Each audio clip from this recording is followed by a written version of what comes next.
interrupt your regularly scheduled programming to bring you something beyond reproach. Before you lies a door. It is a bewildering yet alluring door. You open this door with the key of imagination. Beyond this door lies another realm. A realm made up of adventure, fantasy, and horror. A realm extending from the shallow waters of reason to the murky depths of the unknown. To those who open and pass through the door, I greet you. For you are now in the Geek Zone. Enjoy your stay.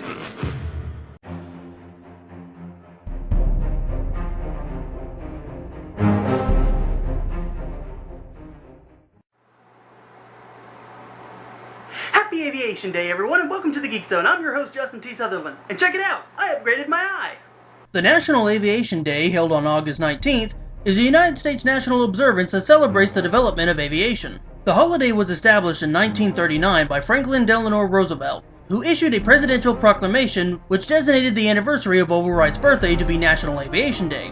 Mr. Wright, born in 1871, was still alive when the proclamation was first issued. The proclamation made it so the sitting U.S. president can proclaim August 19th as National Aviation Day each year, if desired. His or her proclamation may direct all federal buildings and installations to fly the U.S. flag on that day, and may encourage citizens to observe this day with activities that promote interest in aviation. Basically, to celebrate this day, do something that has to do with airplanes. So to celebrate the invention of airplanes, today I'm going to change it up and we're going to look at a video game that's all about airplanes. Today we look at 1943, the Battle of Midway for the Multiple Arcade Machine Emulator. 1943, the Battle of Midway, known in Japan as 1943 Midway Kaizen, is a vertical scrolling shooter arcade game released by Capcom in June 1987. Besides this, there isn't much info, so let's just dive straight into it and see how this thing handles. The controls in this game are pretty standard. It did feel at times to be a little stiff, but nothing to complain about. The controls are bland. Can't praise them, can't condemn them, so I'll just rate them.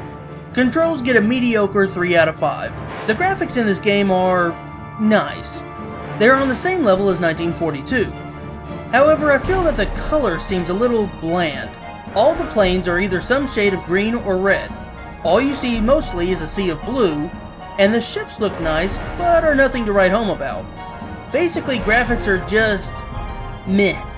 I have to give graphics a 3.8 out of 5. The pick-up and play factor is easy.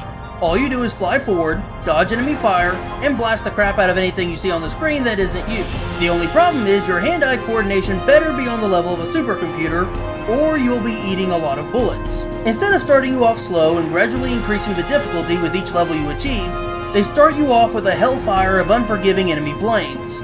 If you are playing on an actual arcade cabinet, you better have a boatload of quarters with you, because you are going to die. A lot. So pick-up and play factor gets a 3.7 out of 5 for being easy to pick up, but being a little too difficult at the start. The replay factor is about as low as the rapper Jay-Z's IQ.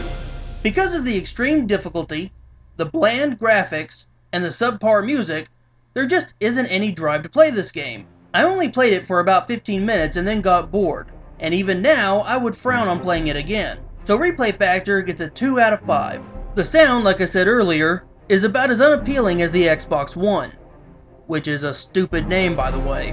While playing this game, I just felt like the sound was generic and simply stock. The music was unnoticeable and the sound effects was just bland. See a pattern with this game yet? So sound gets a mediocre 3.5 out of 5. The story is, you are a pilot off the coast of Midway during World War II. When the Japanese Air Force attacked and bombed the carrier you are stationed on. Now you fly to take revenge. This story is okay. It isn't bad, and is about the best you can do with a game that is based on a real-life situation. Therefore, I give story a 4 out of 5. The wanna-play factor just isn't there. It was okay at first, but I would rather see Gamma blow it up. Not yet. Let me finish and then you can do it. It was one of those games you pick up once, play it, and then think, yeah, so, that happened. For being a mediocre game of basic game quality and no draw, Wanna Play Factor gets a meh score of 3.2 out of 5. We'll be back after these messages. And now back to our show. Now let's tally up the score. Control, 3 out of 5, D-. Graphics, 3.8 out of 5, C+. Pickup and play factor, 3.7 out of 5, C-. Replay factor, 2 out of 5, F-. Sound, 3.5 out of 5, C-. Story, 4 out of 5, B-. Wanna play factor, 3.2 out of 5, D-. Total, 23.2 out of 35, giving 1943 the Battle of Midway for the MAME and arcade consoles a 66%. Congrats 1943, you get a grade of D+. Now, would I recommend this? Thunder no. 1942 was just as hard, but at least that game was a little enjoyable. This was just so bland I felt like sighing and walking away.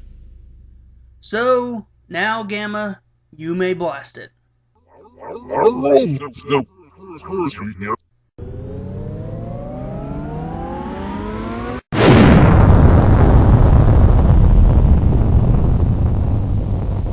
Yeah, that made me feel better. So I'm gonna go do something else. Later. We now return you to your normal broadcast. Thank you.